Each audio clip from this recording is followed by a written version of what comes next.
Noelle, Whitworth got to take last weekend off in terms of games, but I'm sure you guys were out there practicing and trying to get better. Talk about what kind of steps forward this team was able to make with the bye weekend. I think with any bye week, it's nice to be able to rest the bodies a little bit in terms of not having that full competition weekend, especially at the back-to-back games. So allowing our bodies to get back to like kind of that neutral state so we can really push each other this last week. So we're looking at a lot of competitions between different positions and lots of ground ball work, 50-50 balls.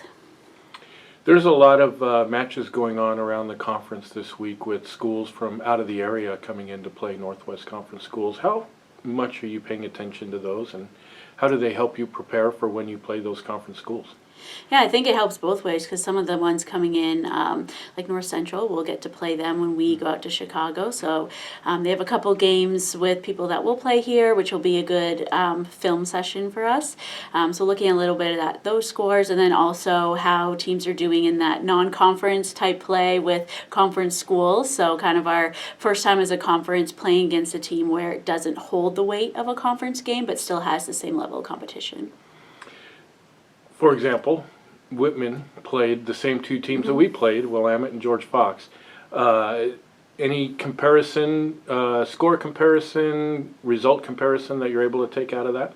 Yeah, I think when you compare them to like kind of our scores in the games, they have a very similar look to them in many ways. I think also like when they play them in their schedule makes a little bit of a difference. Us being our first games, theirs being their third and fourth, but then also being able to look at kind of their style of play against a similar opponent helps us look at some strengths and weaknesses on our end, and then also on their end too.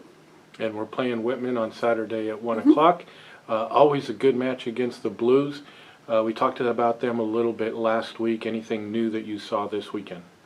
I think they have a lot of talented first years that have come into their program, which is kind of fun for us because we haven't played against those freshmen yet. And so being able to see them on film, but now play against them in person is good.